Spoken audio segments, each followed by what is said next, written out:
Today I am delighted to speak with Laura Jacobo.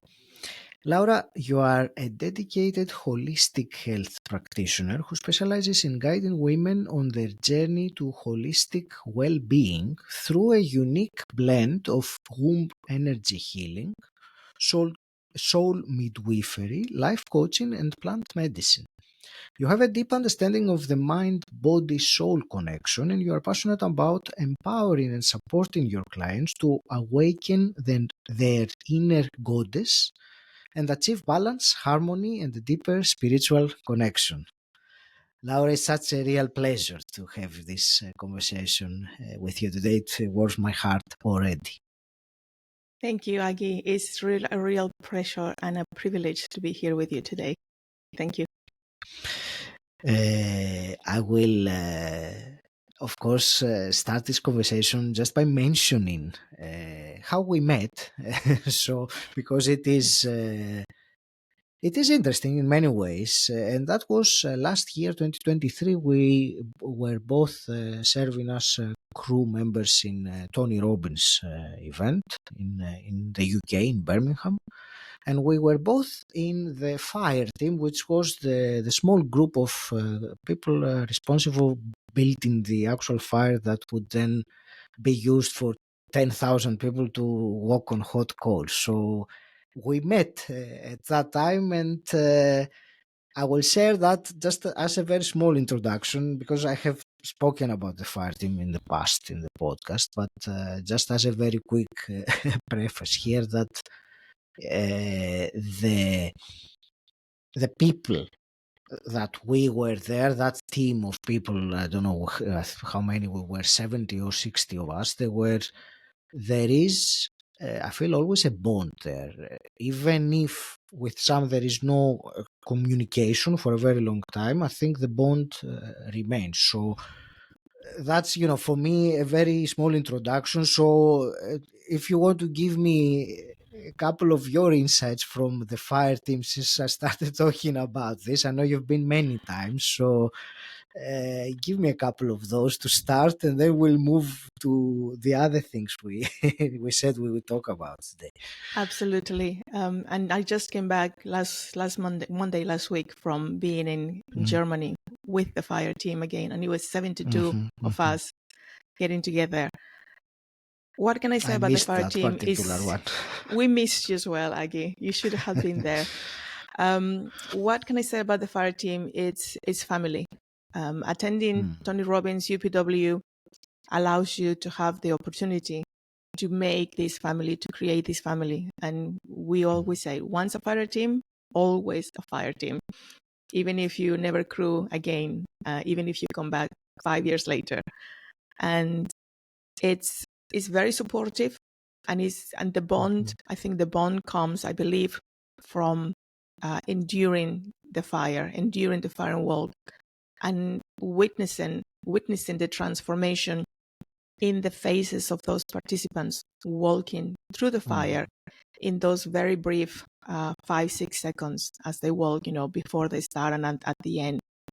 And the energy is amazing. It always fills me up. And we made that happen together, starting at 6 o'clock in the morning and working at 3 o'clock in the following morning. And during that, I think is what binds us together forever as family, brothers and sisters. Yes. Amazing. It is indeed a beautiful bond. So, and I'm glad that you are bringing this, you have it fresh in your memory as an experience, so you're bringing that with your energy to this conversation. Laura, today I wanted to explore with you, among other things, there is this nurturing the mind-body emotion soul connection, even your title, looking at your window, which says Lady Laura Soul Healer, these are things that I would really like to explore with you and discuss. You mentioned spiritual well-being, which I would really love to hear some of your wisdom about all those things. Before we go there, I would like to get a little bit of background from you, so something that we can get to know you a little bit better as an introduction. And I think in particular would be what led you to become Lady Laura Soul Healer at some Okay. point. What was the transition and what created it, so we can get an understanding of where you're coming from? Okay. My transition into becoming a holistic health practitioner and focusing on soul healing, it started when I lost my dad 5 years ago, 5.5 years ago. Mm. I had experienced the death of a loved one, of a relative before. I'm familiar with death. In Mexico, we don't keep children away from it. I remember at 5 years old, I attended my great grandmother's funeral and my mom being sad. But I've never experienced losing a parent, and that is a completely different type of grief. I could not find comfort. I could not find healing in anything. Time off from work. I didn't go into medication. I just went into therapy, and as lovely as that was, having that time, again, didn't allow me to process the grief until I started doing Angelic Reiki sessions for myself. And that was the one thing that brought me the connection, the energy with angels, the soothing, the sacred space. And I just thought, well, if it helps me so much, I can't be the only person who is going through what I'm going through. And from that, I became Angelic Reiki practitioner, parallel to still being in my job. From Angelic Reiki practitioner, I then became a harmony massage therapist, and that was the culmination of the hands-on treatment together with energy healing. And again, that was absolutely amazing. And I continued doing that during lockdown, working from home and seeing the odd client in my spare time. Then coming out of lockdown, I was made redundant one more time, November 2022. And 2023, I thought, okay, let's listen to the universe. I think the messages are getting very loud. I should not be in the corporate world anymore. I'm going to do this full time. And here I am. I'm originally from Mexico. I've been in the UK for 27 years. Again, that's another transition that, it took a lot of courage to leave everything behind and enduring the nostalgia and the mourning of the life that I had in Mexico and adapting to the UK, not just the weather, but the whole lifestyle. And I have written a book about all the challenges that I had to overcome. And the book is called Miracle Mindset, Miracle Women. And it was created by Miracle Mindset, my coach and editor, Adriana Mendez Snowden. And it's the volume 1. So I'm in there if you want to read more about the transition from the UK into the UK from Mexico.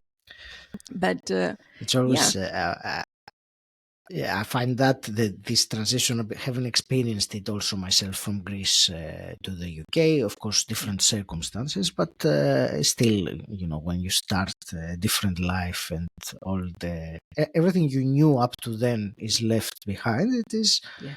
Definitely, it creates a different character, I think, in in oneself. It does. Laura, I would like to discuss today a bit more, in particular, the term that you use that I am, I will admit it beforehand, I'm not familiar with yet. It's the term you use, soul midwifery. And I would like to ask you, how do you see that? How do you define it, first of all? And what are the, let's say, applications, or in what situations you use it? Okay. Soul midwifery. And I have to clarify, we're talking about the soul here. A lot of people, when I mention midwifery, they relate it to the word midwife, which is giving birth. Yes.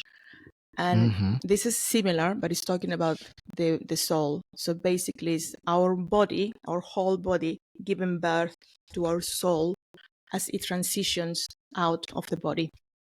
Soul midwifery is a beautiful thing, and a privilege to support people when they are transitioning onto the next stage, which is death. Right. And again, I'm familiar with death. In Mexico, we celebrate the Day of the Death.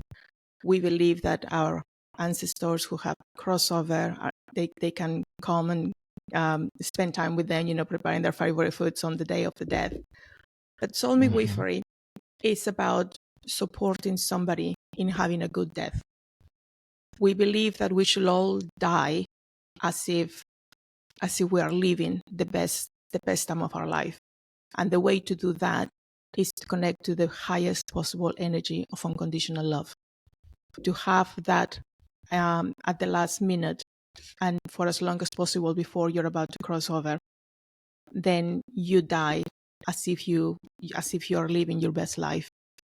And as when you die as surrounded by love, filled with the energy of love, you just go straight into the light. That's what we believe in soul midwifery.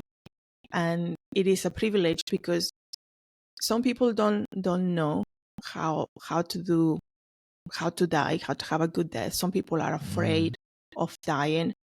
Some people who are witnessing, like I have had clients, their parents having a slow, painful death.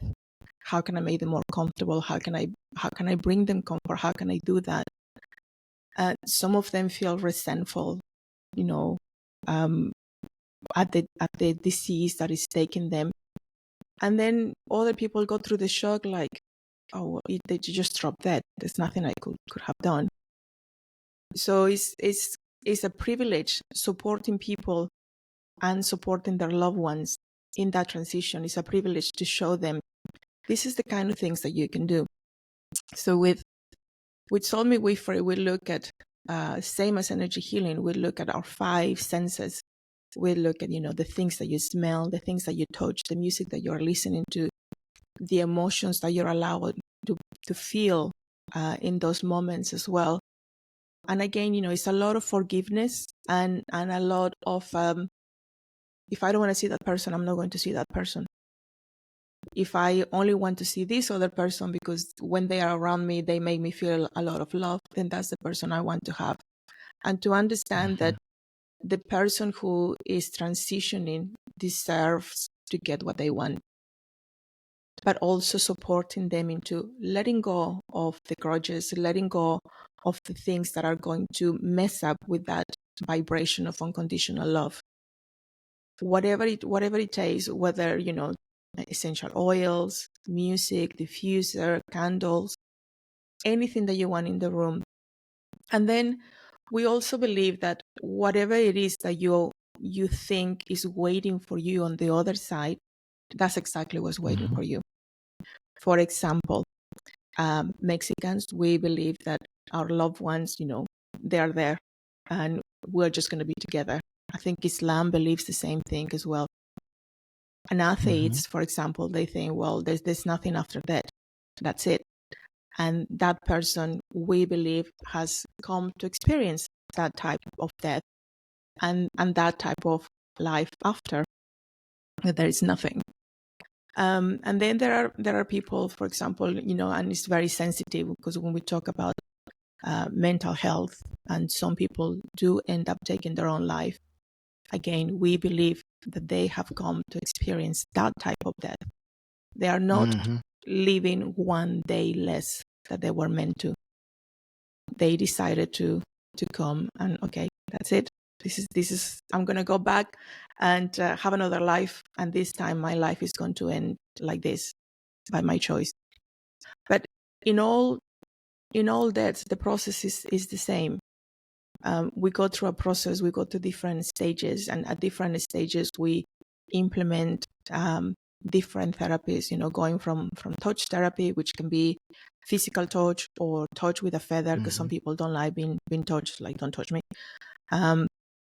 We use beautiful feathers like this. And we also use, essential oils. Frankincense is one of the most beautiful essential oils that you can use. Sacred oils. Some people may like it one day, another day they won't. But it's all learning about the stages and knowing what to do at each stage. Then we go back, from the beginning, like how we came to be, who decided, go and have another human experience on Earth. How was that decided? And, did we have any input on that?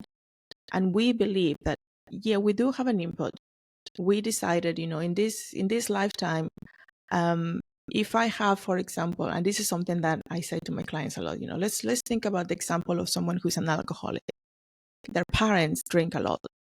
So we just draw the conclusion, well, that person could not have become anything else because their parents are an alcoholic. But it's actually the opposite. We choose our parents based on the traits and characteristics that we're going to bring into this earth. So if I'm going to be an alcoholic in this lifetime, I'm going to choose the parents that have those characteristics so that I can blame them, right? But then until we learn that, it was my choice, it's not their fault, I chose them for that particular reason.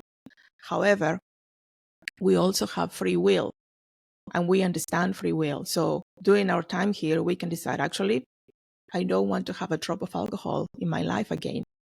And that's all very good because then you're cleansing karma. You're clearing all that from past lives. But the other challenge is that now you don't fit with those parents. And it's understanding the soul journey brings you the peace to say, okay, so this is why this is happening. I made this decision before I came back into this human experience. I changed my mind once I got here. When you think of it like that, it's very comforting also to realize that it is all done based on a design or a purpose, and on the other hand, it gives you the full and complete responsibility for what happens, because in the end it is entirely up to you to you in whatever form of you we are talking about, either the physical you or the mental or the spiritual or all.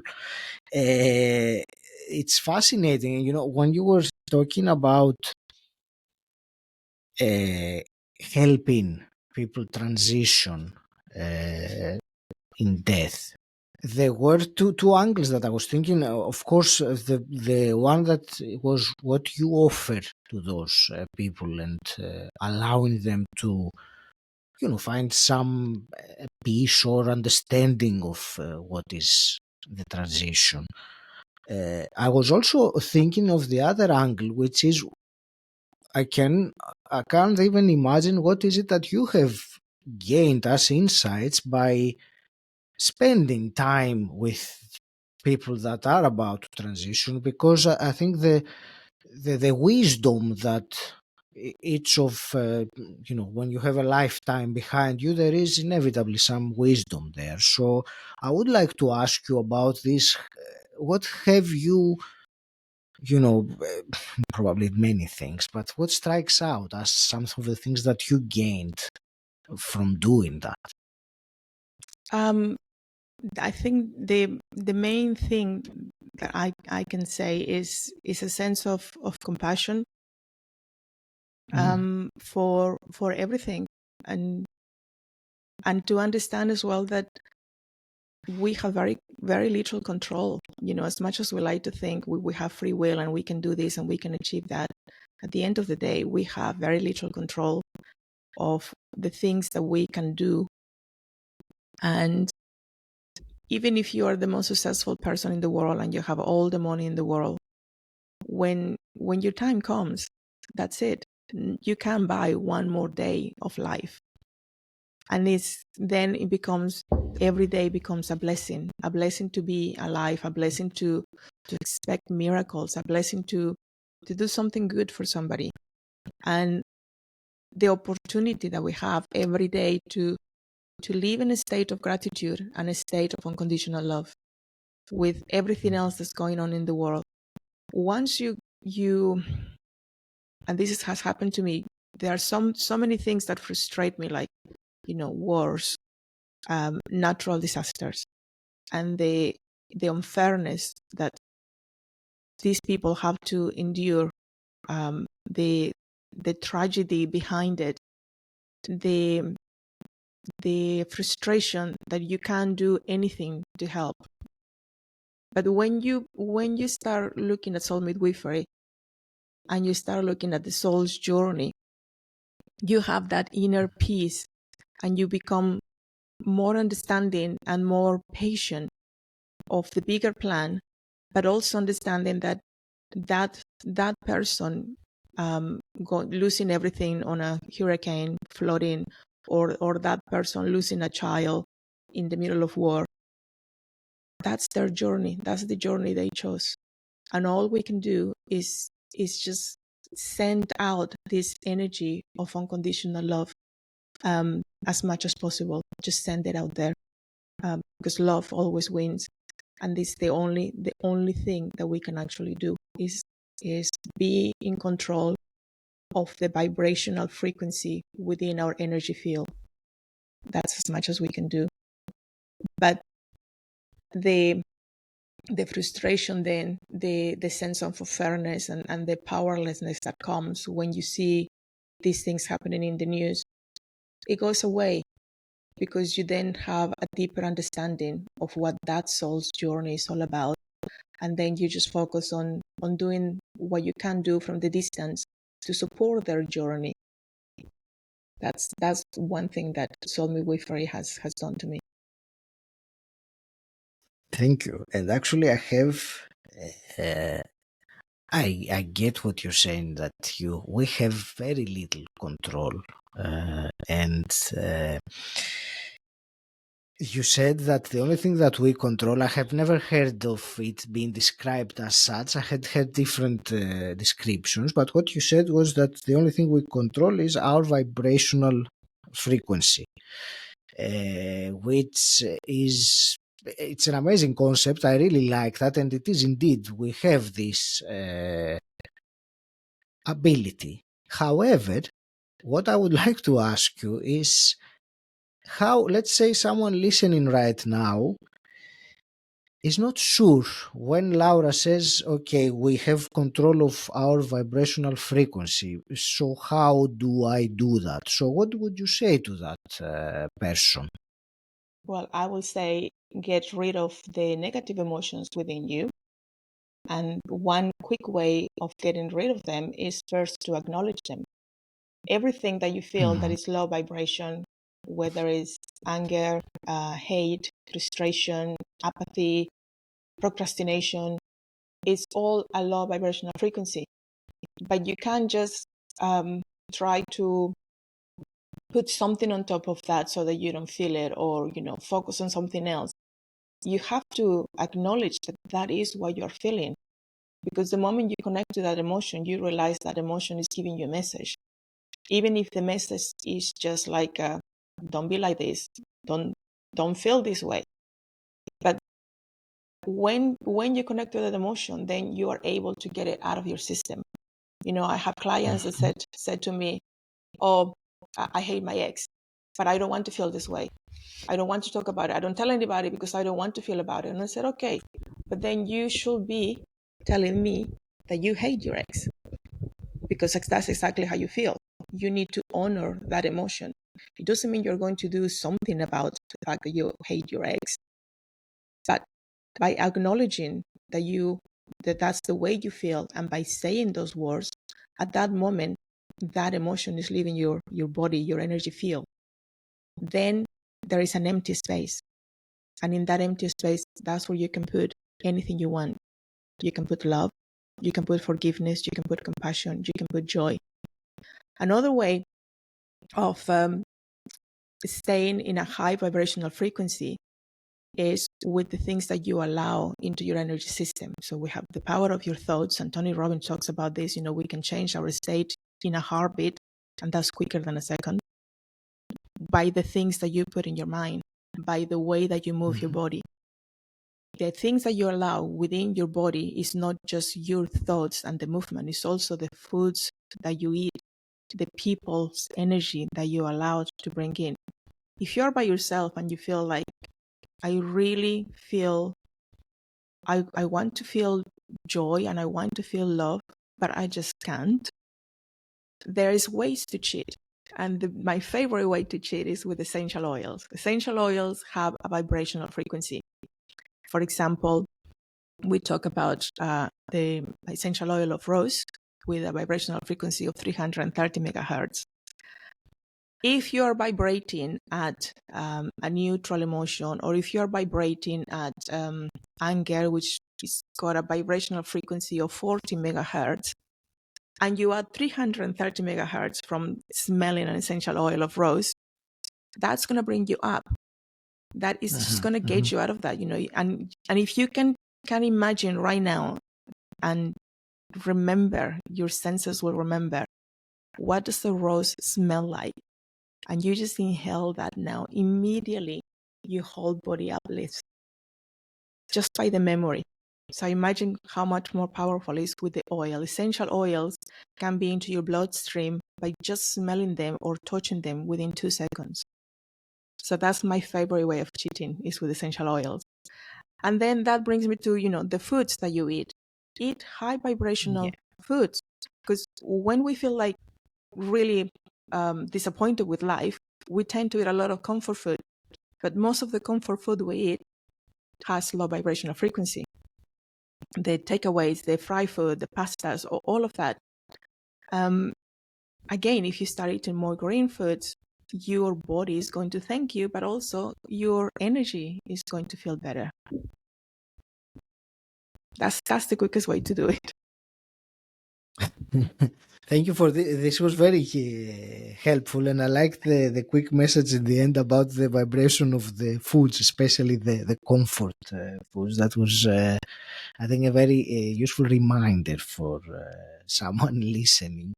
And thanks also for the way you described it as a cheat with essential oils, which is a very a nice, easy way to make things easier for ourselves. So thank you for that. And actually, when you said about imagine that you are the smell of the rose, imagine that you're smelling a rose right now, I did also feel myself that the memory of the smell, and I did feel instantly something changing, something uplifting in my body. So very, very practical, very simple, and very effective. I love this, these simple things. Laura, I would like also to discuss one more topic with you, and that comes from, actually, and that is the QRIT, the quantum regression and integration therapy that you are a practitioner of. And actually, I had the personal experience a few weeks back when I had a session with you. So I wanted to ask you a few things about this, and I will share my experience in a moment, but I would like to hear from you first, what is it and who is it for, really, so that we can, bring the listener to understand what we're talking about. So we're talking about quantum regression integration therapy, and it's for everybody. And all of the clients I've had, they come for one thing and they get something else completely different, but it is the one thing they needed. QRIT is working on every area of your life, whether it's physical pain, emotional pain, or anything that you think is blocking you from bringing the abundance that you deserve. I do believe that as humans, we came into this world to be abundant and to experience the highest possible form of wealth and love in every area, not just the material things, but more importantly, the connections that we make with other people. And sometimes when our relationships don't go the way we want them, those relationships or the feelings that we have on those relationships create blockages. And Curate can help you to remove those blockages. When you have a dream, like, I want to write a book, but the words are just not coming, a Curate session can unblock that.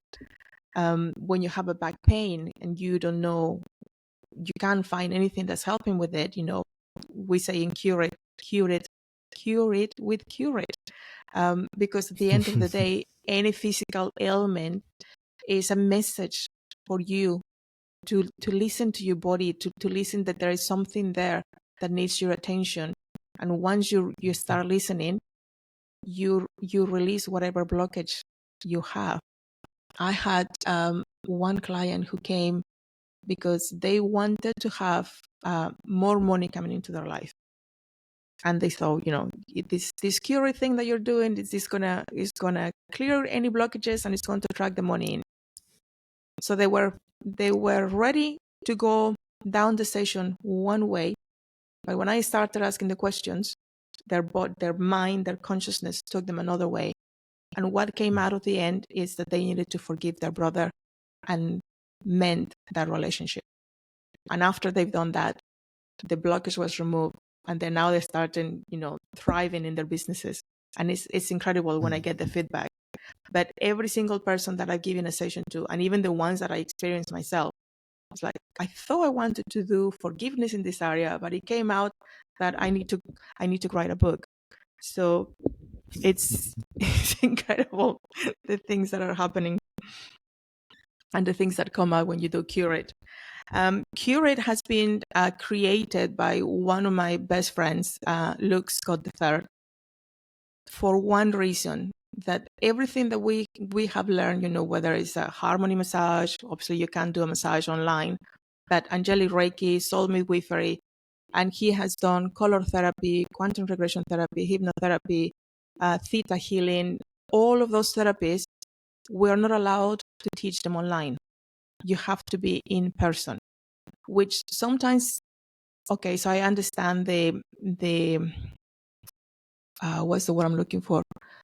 The rules and the regulations in order to have a workshop in a way that you can certify a practitioner to then go on and do it.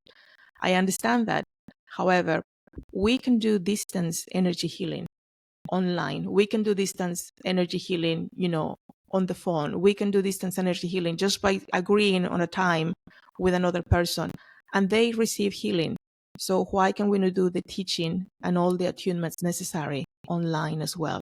So with Curate, because he created it and he's got it certified to teach online, it has given us the opportunity to teach more people, to create more healers, people that, you can't travel all the way from Liverpool to England. Now I can teach you online in 1 day, in 2 days, however you want to do it.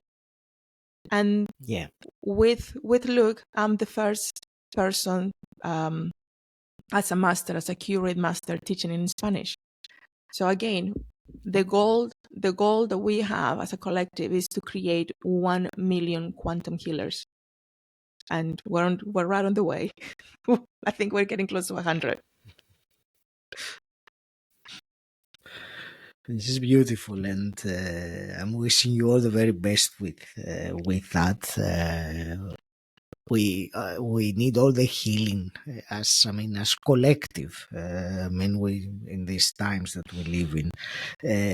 I would like also to share my own experience with the session I had with you, because it was quite powerful and also unexpected. I also was not expecting some of the things that came up during the session.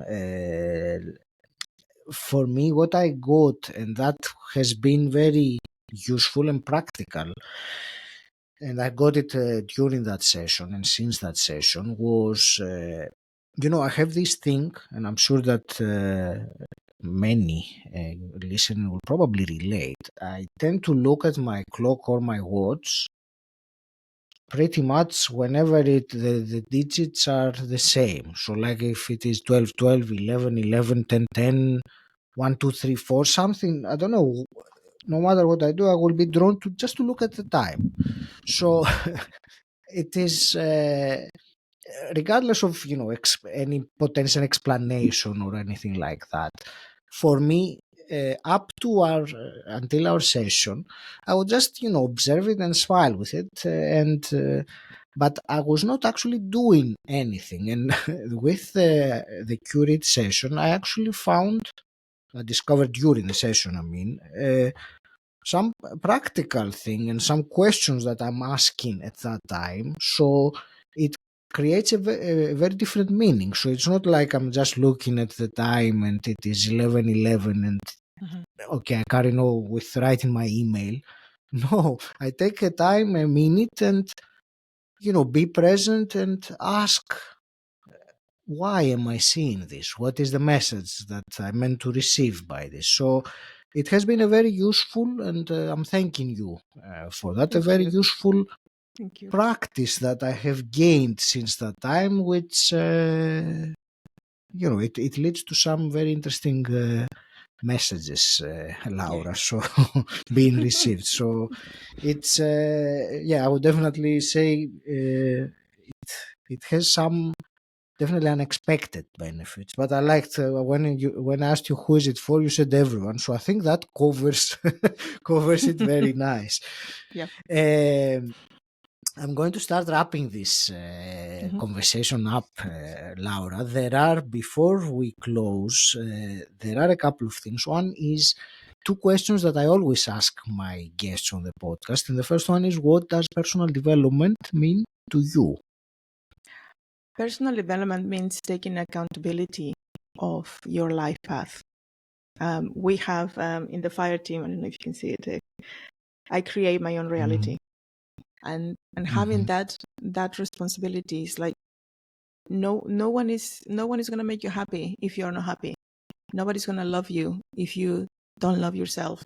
Yeah. And you can't say that you love somebody if you have never experienced love for yourself.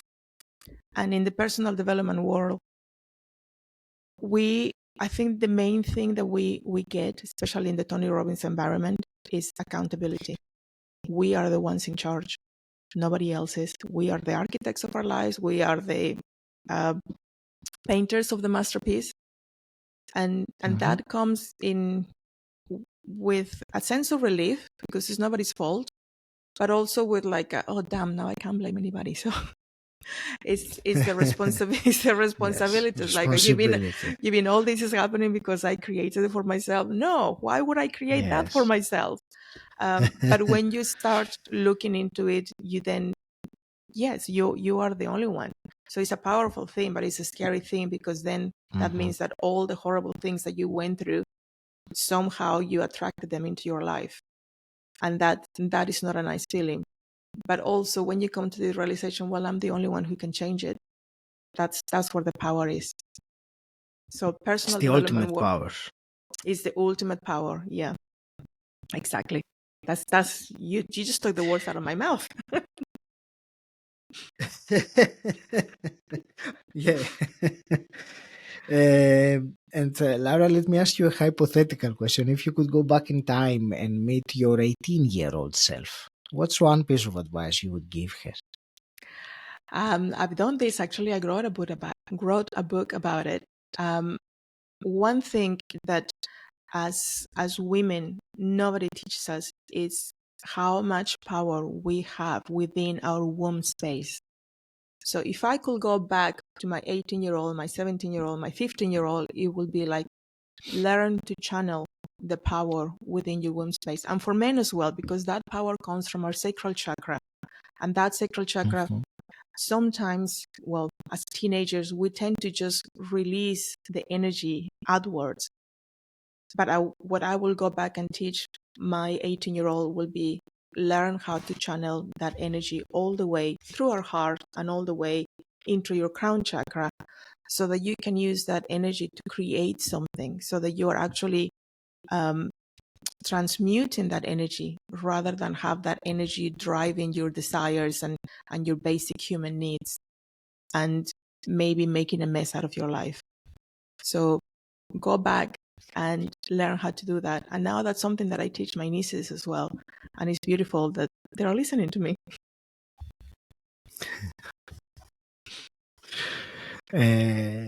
Thank you. Laura, where will you direct the listener who has enjoyed this conversation and wants to find out more about what you do and who you are? Well, I have my Nurture Your Spirit page on Facebook with my WhatsApp number, so anybody can contact me directly with any questions they have or anything that they felt inspired to do, whether it's curate, soul midwifery, or whether they want to know more about the treatments that I do in person or online. I'm here to serve. And I think, there is that commandment that comes in the spiritual world. Love one another the way I love you. When we're serving others, I think that's the way that we love strangers, by serving others. So that inspired me to serve with Tony, and that inspires me to help anyone who feels comfortable reaching out to me. And the one thing, I never worry, because people said, oh, aren't you worried that everybody has your WhatsApp phone number? And I said, no, because only the people that need the kind of healing that I can offer will reach out to me, nobody else. So feel free to reach out on my WhatsApp. Just go to Nurture Your Spirit on Facebook. You'll find me there. That's beautiful. Thank you. Laura, I want to thank you very much for this wonderful conversation. And thank you for what you shared. And there were some, I believe, very inspiring. Apart from the use of the knowledge, I think for me, always with the podcast, much more important than the knowledge is the action that one can take based on the knowledge that has the power to change their lives. So I think in that sense, this conversation served, and I'm grateful that we co-created this. And I want to wish you all the very best with reaching that 1 million people you were saying earlier about the curate healers. And I'm also want to thank you as my sister through the fire team, the family of the fire team. I will leave it to you, Laura, for your last parting words. Well, first of all, I hope I will see you next year with the UPW in Germany. I don't think I'll be making it to any of the American ones, but traveling situations. But hopefully I'll see you and we'll get to serve again. I will say, just whenever anyone who's listening, whenever you feel like life gets too much, get out of your head. Whatever thoughts you have, I know Tony Robbins says we have the power to control our thoughts, but sometimes they are just too overwhelming and they overpower us. So whenever you feel that that's happening, just get out of your head, take a couple of deep breaths and go into your heart, literally with the hands on your heart, and just feel that beautiful energy that, you can think about moving your arm, you can think about picking a cup of tea, and those things will happen. But you can't think, I'm going to make my heart beat, and your heart will beat. And if you don't think about it, it will stop. So that's how powerful that energy is. So just connect to it. It's the intelligent energy that was created before you came into this human form, and it's powerful. So don't let anything overwhelm you, because you're an amazing human being you're an amazing spiritual being living a human experience. So don't ever forget that you are more spirit and that you are meant to experience everything in this human form. It's a shell, it's a body.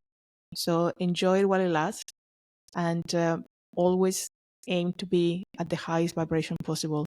And the best one is unconditional love. Thank you, Aggie. It's been lovely chatting with you.